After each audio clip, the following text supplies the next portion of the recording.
So I think a great place to start is talking about Guild of Charlotte Artists. What are y'all all about? So we are the Guild of Charlotte Artists. We are the oldest visual arts organization here in Charlotte. We were established in 1948 and we just celebrated 78 years. And we have the full range of artists. We have 2D artists, oils, acrylics, all mediums, and then we have photographers, we have sculpture, and we welcome everybody to be a part of our organization. The 3D part, the sculpture, was kind of a problem at first, but we worked at it. We sorted it out. You know, we got the plinths, as they call them, and we're able to put up some nice sculptures in the shows. And that's what we'll be able to do for the Mint Museum show in June. We're going to be June 17th at the Mint Museum. Uptown is opening night for our reception. We have over 150 artists, local artists, that'll be displaying their work on the 5th floor. And it's a juried show, so that was a way for us to kind of control how many of our 487 members could be chosen, you know, without us getting in trouble. Yeah, we had a lot of submissions, so we were lucky, and so we had to jury the show to 150 to fit in the space. And then we have another show coming up at the Kane Center. That opening is June 27th, and it'll go through the summer. So these are two really exciting shows for our members. And then we have a pop-up market coming up in September. It's Sunday, September 27th at the Mint Museum on Randolph Road. We're gonna have a huge tent, over 70 artists, thousands of pieces of work. Again, local artists, you get to meet the artists, pick your piece, and you go home with something beautiful. And last year was great. Last year we had it at the same place. Around the same time in the fall, September. And I think we got about, I don't know, 500-600 people coming through. Yeah. It was really great. We had food trucks and music, and it was a lot of fun. Yeah. Yeah, I mean, that sounds like great exposure, and I feel like exposure can be tough to come by in a world of maybe, you know, as you mentioned, a few hundred local artists, but also the world of Amazon, where sometimes folks are going on buying mass-produced items when they can have something local. Don't buy from Amazon, don't buy from TJ Maxx, buy from a local person. Not only you get to know them, you get to know their story, what inspired them to create. It might be a local scene, it might be like the Charlotte skyline or Freedom Park or something that you can relate to. So we're big proponents of get to know your artists and get to know the art, because it's something you're going to look at almost every day. Absolutely. And if it's an original work of art, there's nothing like it. You know, the difference between original and reproduction, as you know, miles apart. Yeah. Well, I just think about the suggestions I always hear when people are trying to explain, how do I pick a piece of art? And really it just should be as simple as, do you like to look at it? Like, how does it make you feel when you look at it? Yeah. And to your point of the local stuff, I think there's a really good probability that you could find something that really speaks to you. Absolutely. Yeah, and here you have the opportunity to walk around and view all this work in one place at one time. Right, so it's easier to select. And just last night I went to an opening at Charlotte Studio Artists, which is a kind of a newish place in NODA. And the Guild of Charlotte Artists has a wall that we rent there, a 20-foot wall. And we feature 2 artists from membership, you know, the artist members, a month, and they have their work up together on this 20-foot wall, and it looks really, really great. Yeah. What is the Charlotte art scene like? How would you characterize? I know that's tough, but I compare everything to New York because that's where I'm from. Yeah. Okay. I worked at the Met Museum for many years. Wow. And so the scene in New York is very competitive. Yeah. And cutthroat, I mean, competitive. And here it's like supportive. People collaborate. The community is always like there if you need it, you know, and 100% agree. Like, people are very open, they share, there's no gatekeeping. I mean, there is to a certain degree, but everybody's like, do you need help with the framer? Do you need ideas? Or hey, check out this new show, you should apply for this, and everybody's warm and welcoming. I think that's something unique. I don't know if it's the weather, the water, right. But so everybody's really helpful, and we've got great support from county, the city. Yep. Charlotte is Creative has helped and boosted a lot of people's art careers.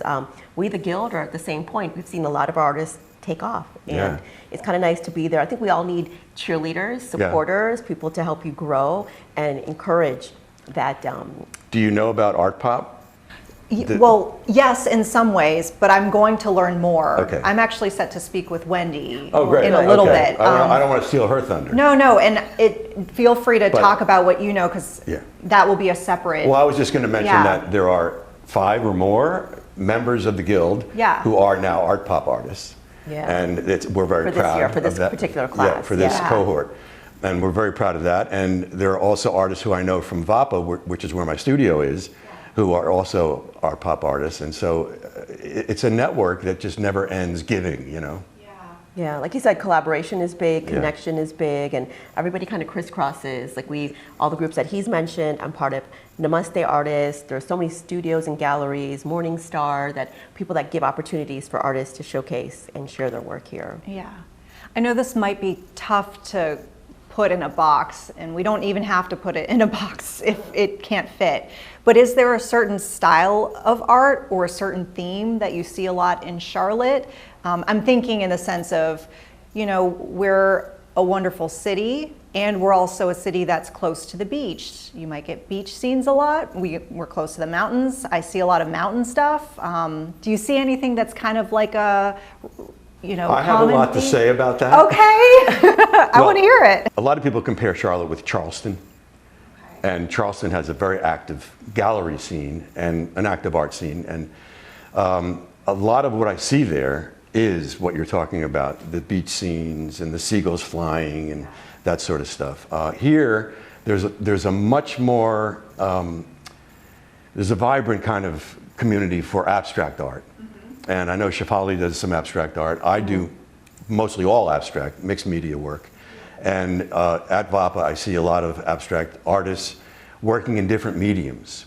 And so you get a nice cross-section of realism and abstraction, and sometimes they try to meld the two, and that happens as well. So I think it's like, you know, it's multi-dimensional. Yeah, I think we're getting the whole range. There are people who want traditional landscapes, who want the pear, the fruit scene. Yeah. There's people who want the birds, people who want, you know, but abstract is kind of the, like you said, the big, you can see the whole, you know, gamut of that type of Well, art. and But then there's the issue of people who want and artists who just want to paint. And don't care if they're going to sell their work or not. They just got to do what they got to do, right? And sometimes that leads to a lot more creativity in a way than painting for your audience. I see that. You're kind of doing it for yourself. So there's Absolutely. no rules whatsoever. You're not thinking about how someone's going to perceive this necessarily, right? Yeah.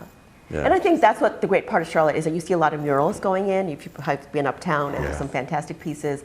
A lot of public spaces. We are encouraging businesses. I just unveiled a piece at Novant Valentine Hospital in the lobby, and I've already had a couple friends mention, I didn't even know you were there, and they walked by and they noticed it, and she's like, it caused us to pause. It caused us to look and reflect and enjoy. And I'm so glad that the hospitals and they're getting into it as well, that we need to display local work versus the generic, you know, store-bought work. And people do appreciate that. Like you might be getting some not so good news or maybe some great news, but having something to look at that you can stop and appreciate. I think everybody does, you know, enjoy that. And so we're hoping, and that's what our job is too, is to kind of encourage places like, hey, have you thought about having a wall? I'm part of the YMCA in Valentine, and the Morrison Y now has an art wall. And it'll be rotating every 6 months. A different artist will be displaying their work. And we've got a lot of positive feedback. People enjoy coming out of their dance class or yoga class or picking up their kids from daycare and looking at this creative wall. It's great, and also in hospitals, like Novant has a program where they supply art to people who are challenged physically or mentally. And there's one woman, Shayna Templin. I probably got her name wrong. Sorry, Shayna Templin, yes. Sorry, Shayna. She works at Novant, and she's been putting together at Charlotte Studio Artists this mural project that we're all kind of jumping into and helping her out with.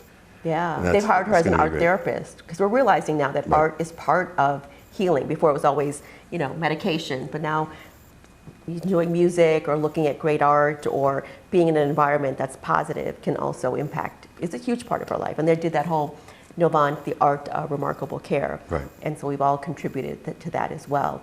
You know, the things that I see about the importance of maybe being in nature, but when you can't be in nature, what can you bring into your space that soothes your mind, if you will, soothes your brain. And I feel like art can play a real role in that, depending on, you know, pieces that you have. Are they very colorful? Do they like appeal to your eyes when you're like sitting in that room? Yeah, well, I yeah. have a piece actually well, not in the works, it's finished, but it's in an exhibition right now that deals with mental health and art, or art for mental health, at the Ober Collective Gallery at BAPA. And it's a piece that hangs from the ceiling, and I connected it to, they're 1x6 pieces of wood that I did an abstract painting on one side, and on the other side is a chromatic yellow to purple, and it turns. I connected it to mirror ball motors.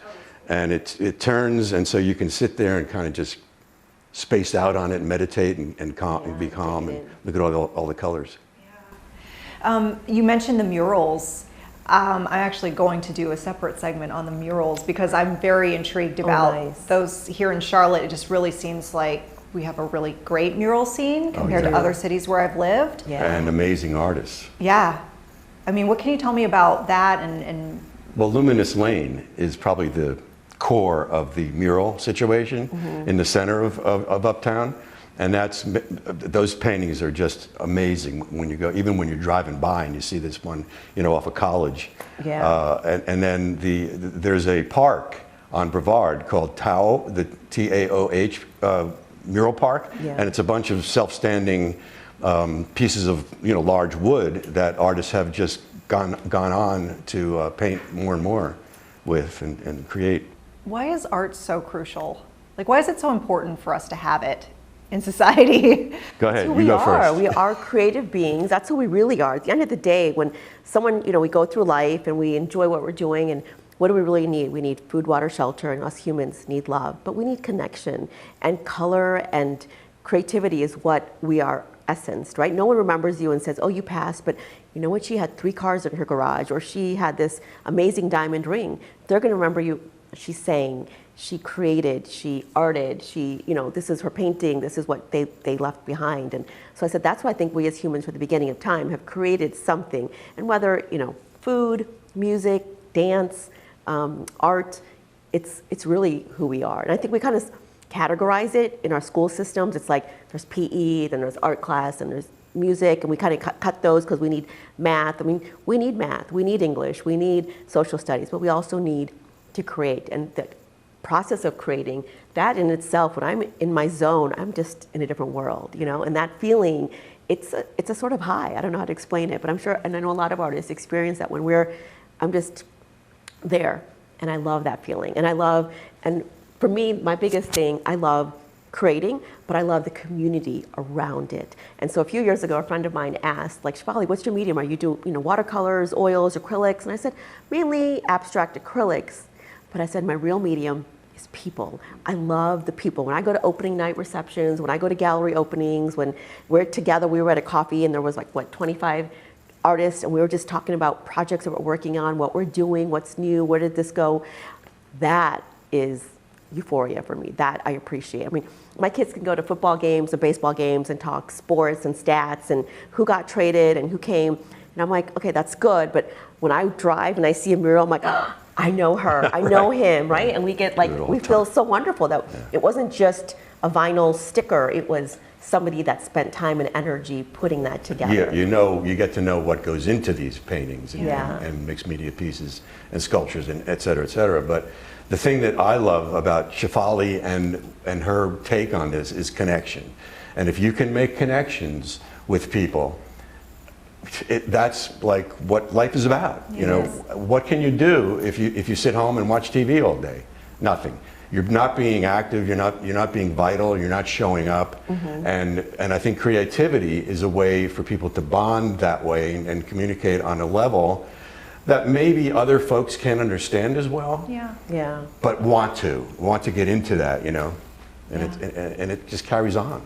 I do feel like art in a lot of ways is kind of a shortcut of one person to another. Yeah. You know, whether it is a visual medium or you mentioned Shefali, you know, cooking or food. I actually, you know, growing up, I was really into music. I was a musician for many years. I played the viola. I was in orchestra. Oh, yeah. And I did that all the way through basically, you know, grade school. And I Oh, you remember. didn't take it further than that? You didn't go to high I school? didn't. Well, you know, it's one of those things where I think sometimes you get to a certain age and you're like, I have to choose.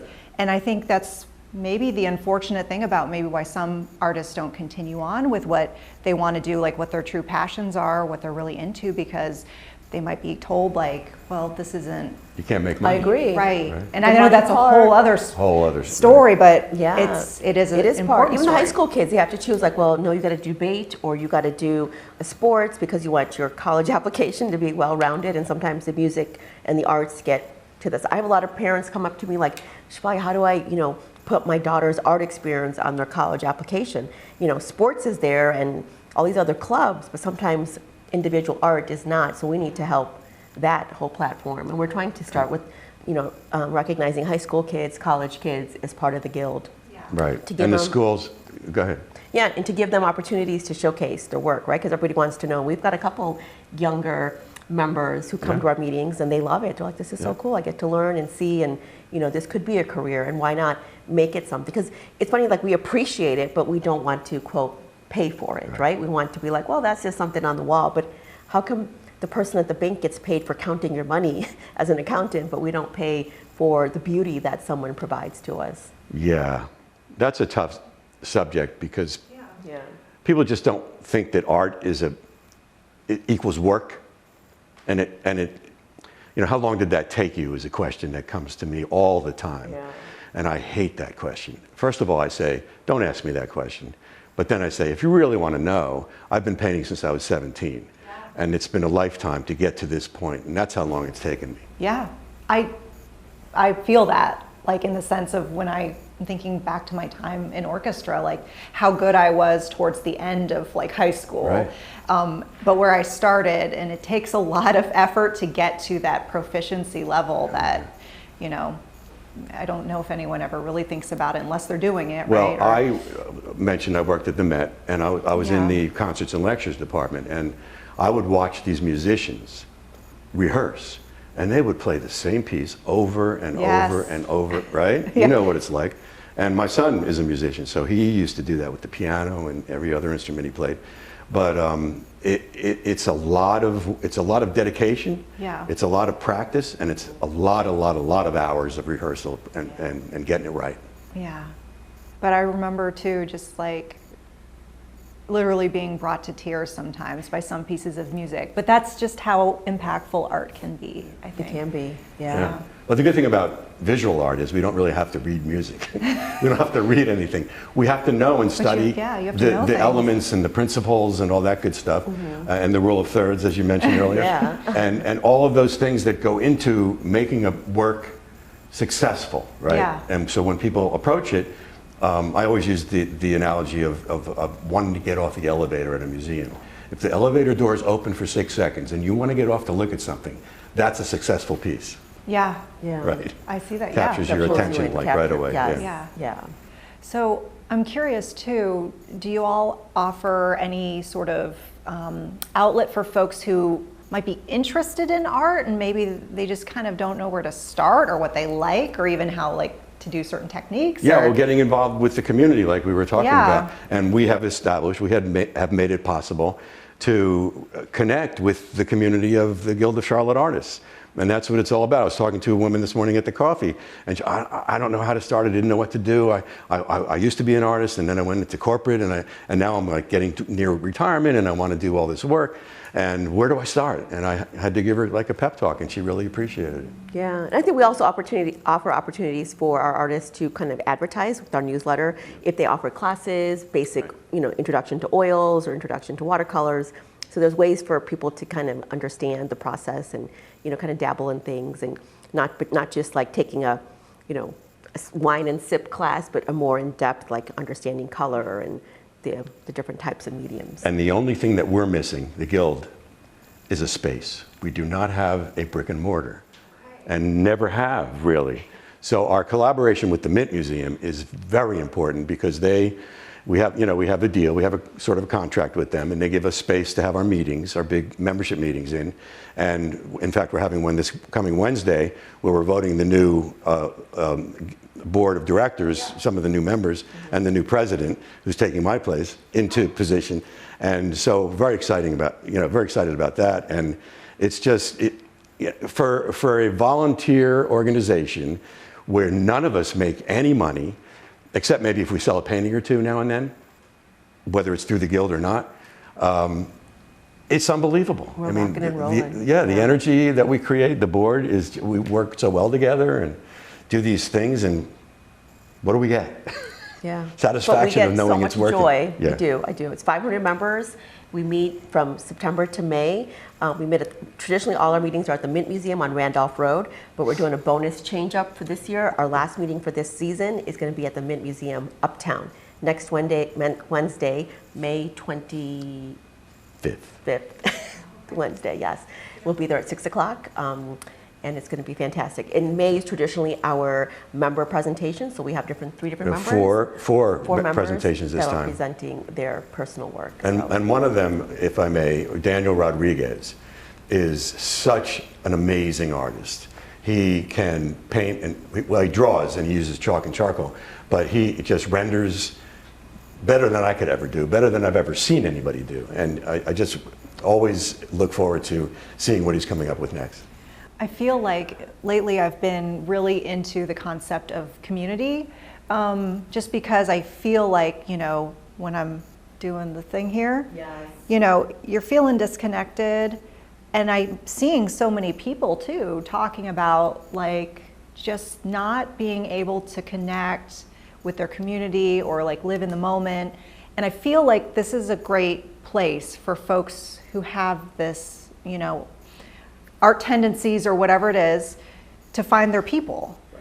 That's exactly, you nailed it. That's it. That's exactly, we are the number one, what epidemic in America is loneliness, right? Loneliness, yeah. And we're all alone, and we sit on that phone, and then we wonder why, back in the day, our grandparents sat out on the front porch, they communicated, they talked with their friends and neighbors, and so we see a lot of people, we just love to come to the meetings. That's me. I love coming to the meetings. Still like, hey guys, to be with everyone and say hello and shake hands. Yeah. And hug. We do a lot of hugging. We do a lot of hugging, and we love new members coming in, and we do create this energy. And I think that's what people appreciate. They come up to us and said, the best part was talking to you. I'm like, that's what it's all about. And we need that. And it's over art. Like I said earlier, my family, my kids are like, Mom, sports and who's playing tennis and the golf stats. But I'm like, we're talking, hey, Michael, you've got a new show here, or you've got a new, art exhibit, or you've got a new display here. That excites us, and we want everybody to come. Whoever's in that world, come and join us. Yeah. Like, what are you working on now? Yeah. And it starts a conversation, right? Mm-hmm. It's great. But yes. It's great. Anything else you'd like to add? One more thing. Yeah. A lot of people now, just per capita, are seniors, okay? Mm-hmm. And a lot of seniors who don't have a job anymore, retired or whatever, turn to art if they can. Like when you retire, you're going to go back to the viola, I guarantee it. I'm probably going to go back now. Yeah. I want to do it again now that I do it. Now that I talked about it and reminisced. I just want to tell a quick story. When I was working at the Met, we did a TEDx Met program. Oh, yeah. And one of the speakers was Andrew Solomon, who is a mental health worker. And he got into this really bad depression and went downhill and spiraled and couldn't get out of bed, sort of thing.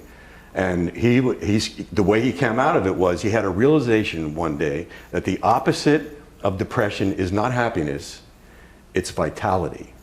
So that has been my philosophy ever since I've been retired and in Charlotte. And vitality is what keeps me going. I have to get up and have a reason to go out and do what I do. And art does that for me. Yeah. Agreed. I get excited. I got to dress up, come and meet people and talk about art and what's happening, what's new, and that makes my day. I love it. Yeah.